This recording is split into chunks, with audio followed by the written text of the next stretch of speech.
Folks, I've had a huge advantage in life. You might even call it a privilege.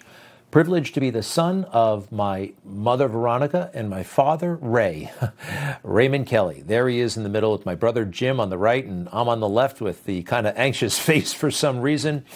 Having a father, it is an advantage, really, for anyone who has a father. Hopefully they're a good dad. It's a real disadvantage if you don't. The statistics back that up. Poverty, crime, incarceration, just about every negative outcome you can think of is associated to not having a father. And in Florida, well, they're doing something about it, something bold, something big, something I haven't seen before.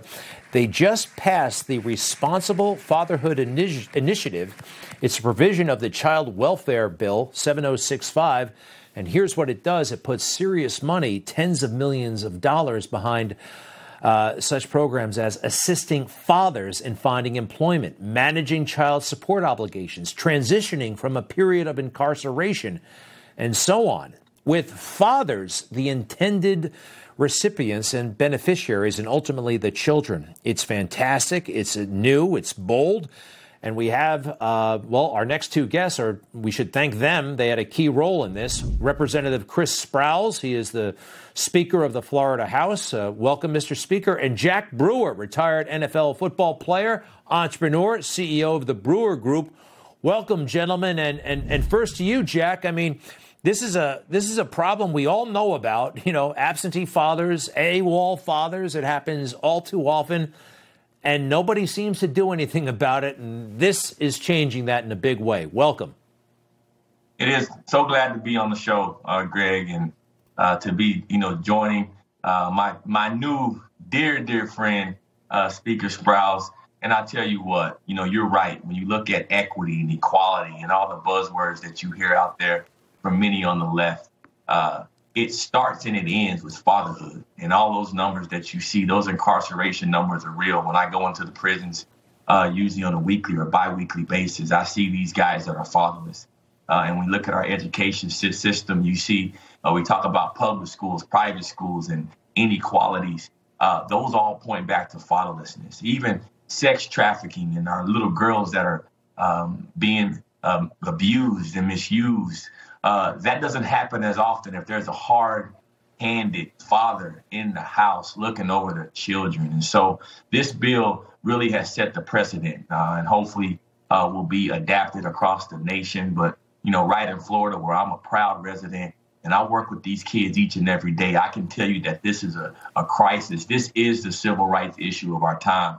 And so I applaud Speaker Sprowls and his entire legislation for coming up and unanimously deciding upon a bill of this magnitude. All of Americans should be proud at this moment and hopeful because this is the true hope of the American dream. Excellent. Speaker Sprowls, thank you. What should we know and how did this come about? Because, again, people talk about this problem. Barack Obama talked about it. Nothing really seemed to happen or change, but you guys are changing it. Well, I appreciate that, Greg. And Jack really identified the problem. And the first thing is, why does this matter? Why is it important? Those of us who grew up with a dad like you did, Greg, and Jack got to talk about his dad yesterday on the steps of the old Capitol here in Tallahassee.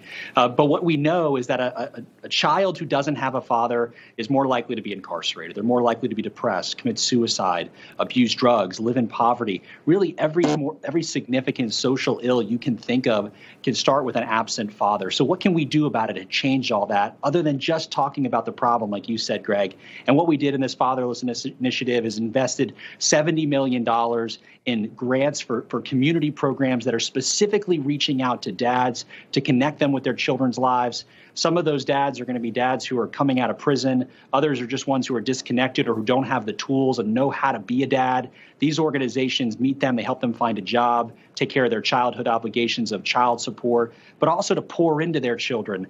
Greg, you showed a picture on the show of you and your dad, and those moments as you're growing up where you have a dad or a foster parent, adopted parent, a male role model who pours into you, tells you they're proud of you, tells you that they believe in you. That is the moment in your life when anything seems possible. That's what this bill is all about, and that's what we seek to achieve here in Florida.